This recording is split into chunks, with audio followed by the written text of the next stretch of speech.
What is happening, everybody? Welcome into Locked On SEC. On today's show, week 7 of the conference, we'll give you the latest on some big injuries heading into the weekend, what they mean for this week's games. College football analyst Taylor McHargue will join us to give his thoughts on some of the SEC teams this weekend, and we'll give you our official predictions on this weekend's games on how they'll play out, straight up winners, and point spreads. All that coming your way right now.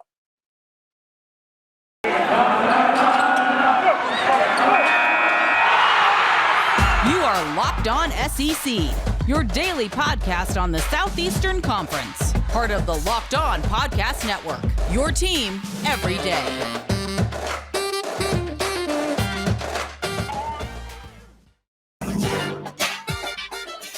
And we roll along here on Locked On SEC. What's happening, everybody? Welcome in. Great to have you guys along. I'm Chris Gordy, and thanks for making Locked On SEC your first listen every day. Remember, Locked On SEC is free and available on all platforms, including YouTube and at LockedOnSEC.com. We got plenty we got to jump into, so let's do it. Let's go around the conference. Boots out to the right.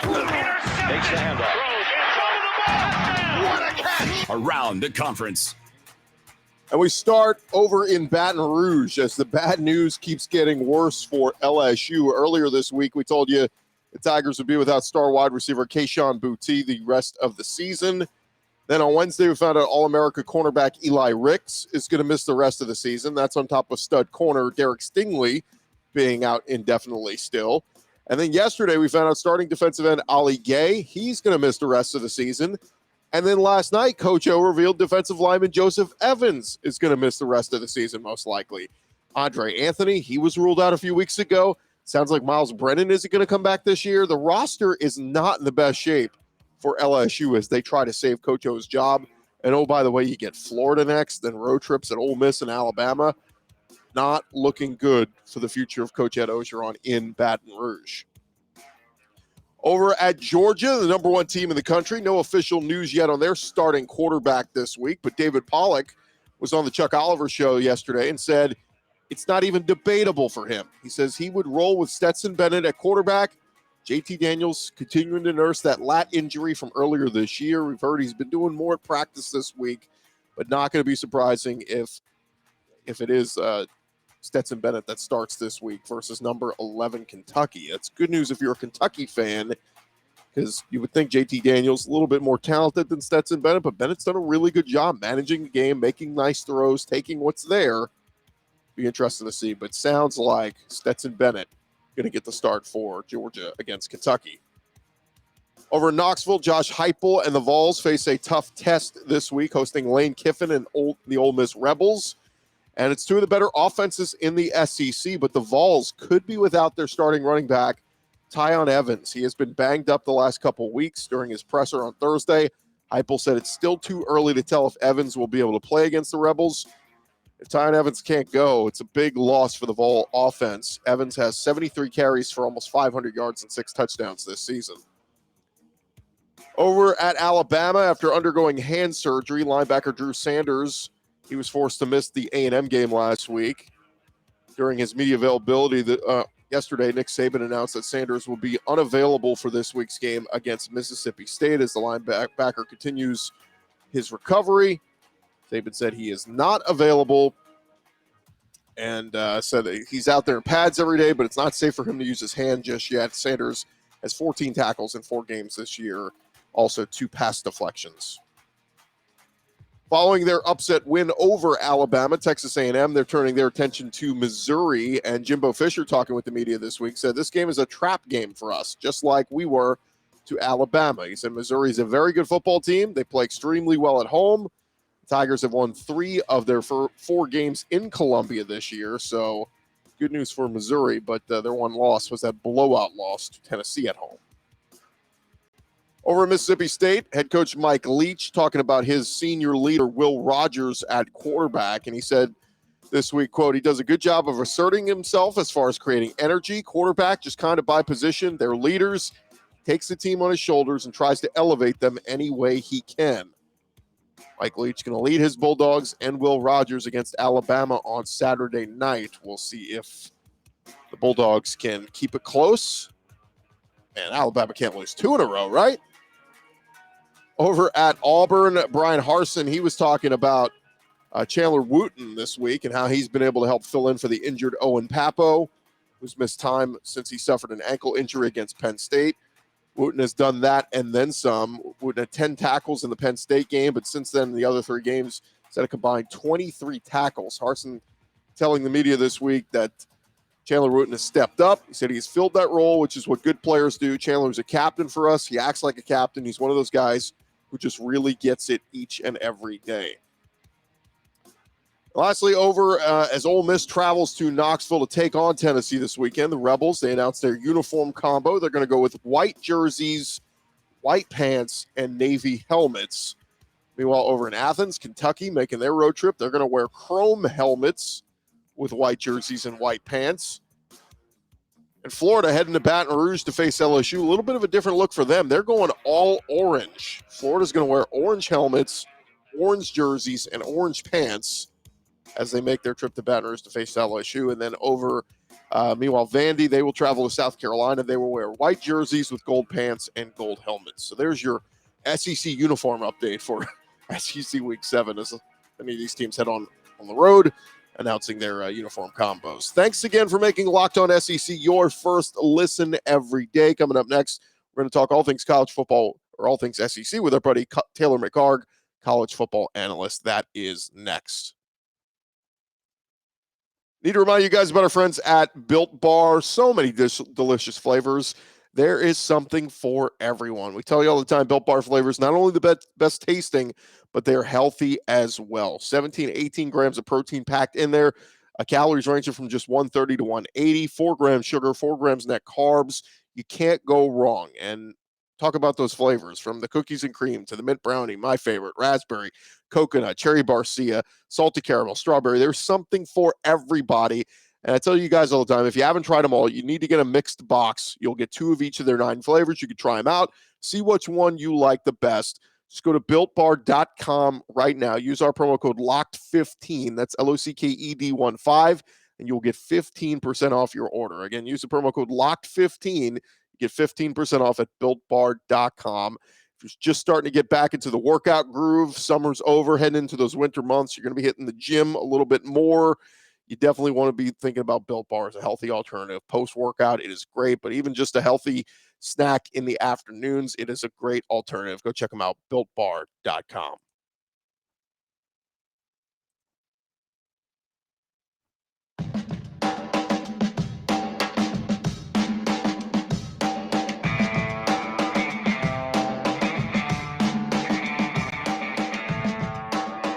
We're along here, Locked On SEC.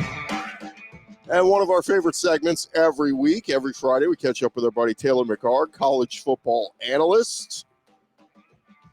Taylor is joining us right now. Punch him up here. And Taylor, what's going on, man? First things first, before we get into the SEC, I know you live over in the Austin area. You covered the Texas-Oklahoma game last weekend. 2 future SEC teams. Just curious, looking at those 2 teams, are they ready for the SEC, their style of play, in your opinion? Is Texas equipped to play an SEC-style schedule? They're going to have to shore up the defensive side of the ball in order to compete in the SEC on either side, the East or the West. On the offensive side, they've proven Sark's scheme has always been able to score. Kiffin, Sark, that coaching tree, they're always going to be able to put up points. And I know Hudson Card has been benched, but that's still a really good player that in a couple years after Casey Thompson has moved on, assuming he continues to have the job, they've still got a really competent quarterback. Who knows what happens in the transfer portal? But my point on the offensive side is I have faith in Sark whenever they move over to the SEC to be able to score points. The defensive side is where they are going to have to. This piece that let me down most for Texas in that game was their tackling. They were in position a lot in the run game, especially against Oklahoma. Look at some of those short yardage. I mean, the play that secured the game, 2 open field missed tackles. They're really just trying to set up a field goal, and all of a sudden they give up a 35-yard touchdown. So that, to me, bringing a level of physicality that you're going to need to compete week in and week out in the SEC, they're going to have to bring that. But I have faith in the offensive side of the ball that no matter who they're playing in their SEC slates, they're going to be able to score points. Taylor, Texas A&M, last week they pull off the upset over Alabama. What did you make of their big upset over Alabama? And how many people picked that one to happen? Well, I came on last week with you guys. I've got to face the music on this. I came last week and told you guys I think Bama covers. I don't think this is close. And I think that's what a lot of people, it was sort of an easy assumption that to that point in the season, Zach Calzada had really not looked very good. In his every performance up to that point, he's got a massive arm. I mean, the guy can throw it. You saw a couple shots downfield, 60, 65 yards. But intermediate passing, he really struggled. There was nothing leading up to that game that made you think they're going to have a chance to beat Alabama. But they did everything right, and give a ton of credit to A&M's defensive scheme. They had Alabama confused up front. Their blitz packages showing from one direction and dropping and bringing it from the other side, showing what looked like it was going to be a man look and then turning it into a zone blitz, things that A&M really, it broke some tendencies. They did everything right in that game. And then most importantly, they got QB play out of Calzada that they haven't had. That was better than any performance Kellen Mond had in his time there. I mean, he played lights out in that game. The third quarter looked like it was potentially getting away from him, but then stepped right back up. And now as you move forward, obviously not going to be a playoff team this year, but this next week they should go handle their business against Missouri. They should be able to run the ball all day against Missouri. Missouri looked really poor against North Texas last week. So there's some wins still on this schedule for A&M. But, man, what a confidence builder for that program to be able to look forward and say, look, if we do these things well, we can beat anybody. With their loss, Taylor, Alabama, they only dropped to number 5. Heard some people complain this week about it. They didn't drop them far enough. Some people saying they dropped too far. In your opinion, do you think there's an SEC bias or even an Alabama bias, only dropping them a few spots, losing to a 2-loss team like Texas A&M? Well, I've got no problem with them at 5 because look at who's behind them. Who behind them would you say I would take them over Alabama? I don't think Penn State beats Alabama right now. I certainly don't think Michigan or Oregon beats Penn State or beats Alabama right now. Maybe you could say Ohio State, but even on a neutral site, I think Alabama's a favorite in that game. So you could say that there's bias here, but Alabama's already got a win on the road against Florida, pretty good football team, and lost a close game in conference play. I think, again, to me, it's not about, you have this idea that as soon as you lose, well, you should really fall in the poll. Well, you still have to look around at who else is behind you and say, is there a team that's worthy of jumping them? Is it Kentucky? No, absolutely not. Look at Kentucky's win over Florida. Was impressive at home, but outside of that, really have not done much. I think there's a reason they're a 24-point dog playing Georgia this week. Michigan State, look at who they've beaten. I mean, Miami, that win doesn't look nearly as good as we thought it would at the time. Their win over Northwestern certainly doesn't look good at all anymore. So to me, I'm perfectly fine with Alabama being where they are. The thing for Alabama now, though, is they've got no margin for error. They've got to win out the remainder of the schedule because if they were to lose in the SEC championship, obviously likely against Georgia, they're out, and you're not going to have 2 SEC teams. Now, if they win out and they beat Georgia, you're going to have both of those teams in the college football playoff. Taylor, the big CBS game of the week, Kentucky is heading to Athens to take on Georgia. Any chance at all Kentucky can hang around in this one, maybe even have a chance at an upset? Kentucky's having a great season, and I want to give them 6-0. I think this is probably a 9 or 10 win season, but what Georgia's defense is doing right now is it's hard to put, I remember a couple of years ago, Indy, we talked about, hey, this LSU team, what they were doing at the time, if they keep doing this, they may be one of the greatest college football teams of all time. Well, that's the same way I feel about Georgia's defense right now. If they continue to put up these performances week in and week out, we're going to look at the end of the season and say, that's one of the greatest units of all time in college football. And what they do well is they make you beat them on the perimeter with a secondary that just doesn't give up explosive plays. And in the run game, you saw what Arkansas tried to do with KJ Jefferson. You have a mobile quarterback. They just don't give you any breathing room. And that's what Kentucky does well. Will Levis is good at making plays happen. Bo Nix did the same thing. Bo Nix and that Auburn offense, look what they did against LSU the week before. Bo Nix is running all over the place, making these crazy touchdowns. And then Georgia completely shuts that down. That's a huge line. I think it opened at 24. I think you said it's down to 22.5. I saw it at 23 yesterday. It's not one that I would play, but man, if you made me, I would give Georgia the benefit of the doubt, especially at home. I just don't think you get more than maybe a score or two out of Kentucky. I mean, Georgia has given up 33 points in 6 games. So until somebody comes in and proves otherwise, I think the only test really remaining could potentially be when Georgia has to go play Tennessee, because Tennessee's throwing it around and mixing in pretty good tempo. Outside of that, I don't know that there's anybody that's really going to challenge them the rest of the season. Taylor, good to talk with you, man. Thanks as always for the time. Really appreciate it. All right, guys. I appreciate it. All right, there he is, Taylor McHargue, joining us every week, college football analyst. We appreciate him for hopping on with us. Thanks again to you guys for making Locked On SEC your first listen every day. Coming up next, we're going to make our picks heading into week 7 of the SEC. All that coming your way next.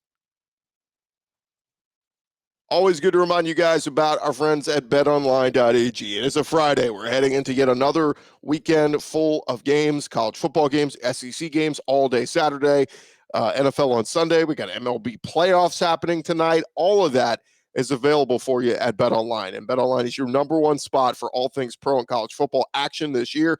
Their website recently updated. It's got a new interface, much more easy to navigate and find what you're looking for. Odds, props, contests. BetOnline continues to be the number one source for all things football. If you head to their website right now, you can even do so on your mobile device. If you've never signed up before, you can sign up today, get a 50% welcome bonus on your first deposit when you use our promo code LOCKEDON. That's LOCKEDON.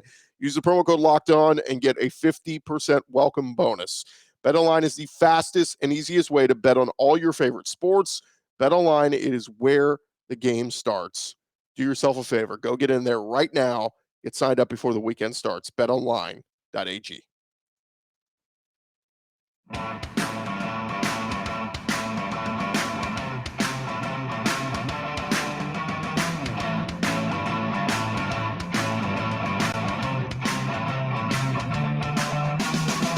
We're along here, Locked On SEC, and as we head into week 7, it is time to run through the weekend slate of games and start making some picks with you guys, so let's do it. We start with some of the early games. We'll start with Texas A&M, the victors from this past week, beating Alabama. They are going on the road at Mizzou, 11 a.m. Central on the SEC Network, and A&M, an 8.5-point road favorites. It's a scary number because, look, Missouri has not played all that great this season, but at times the offense is really good. Connor Bazelak and company, Tyler Beatty can run the football, but I like where Mike Elko has this defense for A&M. They were fantastic last weekend against Alabama, made Bill O'Brien make some boneheaded decisions and calls, made Bryce Young look a little bit human at times. I think A&M's defense gets after it. And I think Zach Calzada carries his success over from last week. Might say he has a little hangover. No, I think Calzada responds, has another solid game against this Missouri defense. I think A&M covers the 8.5 on the road at Mizzou. Next up, a team, Auburn is at Arkansas. It's 11 a.m. game Central on CBS. I feel like these two teams are very equal. I know me saying that, Arkansas fans are going to get angry. Auburn fans are going to get angry. I feel like they're kind of two equals, but I feel like Arkansas has been the more consistent team. They obviously put up a heck of a fight last week against Ole Miss. Probably could argue deserve to win that game. If they get the 2-point conversion, they do win the game. I like Arkansas at home. I think the Fayetteville faithful will be out loud and proud. I think Auburn keeps it close for a while. I think they're able to run the football on Arkansas. I think Bo Nix, it's a quarterback, make some nice throws. Look, they were stifled against Georgia last week. Nobody does anything against Georgia. But I think Arkansas wins, and I think they cover the 4.5 late. I think it's close for most of the game, down to the wire. At 4 p.m. Eastern on the SEC Network, it's Vanderbilt and South Carolina. Not a whole lot of folks will be watching this one unless you're a fan of either of these teams. South Carolina is an 18-point home favorite. Vandy has gone through their struggles this year. I know South Carolina does not look great at times. Their wins have been, a lot of them have been close wins, and that's a lot of points. I'm going to take South Carolina to cover the 18. I wish it was like 16.5. I wish I could say, all right, South Carolina's going to win by 17. The extra point kind of carries me. But I'm going to take South Carolina. I think they cover the full 18. Again, these odds from our friends over at BetOnline.ag. The two night games, we got Alabama is at Mississippi State, 6 p.m. Central on ESPN. Look, man, I feel like this line, Bama is minus 17. I feel like this line is reactionary to what just happened last week. Alabama went into a hornet's nest at Kyle Field. That rocket atmosphere helped carry the Aggies to the win over Bama. I feel like if you would have asked me this line a week ago, I feel like this line would have been minus 27, Alabama at Mississippi State. I think Bama covers the 17. I think they cover it big. Bama's going to bounce back in a big way this week. Respond. Show the real Alabama defense. They're going to pick off Will Rogers several times, and Bama covers the 17 in Starkville. The other night game, Ole Miss is at Tennessee. Ole Miss, a 2.5-point road favorite, 7:30 Eastern on the SEC Network.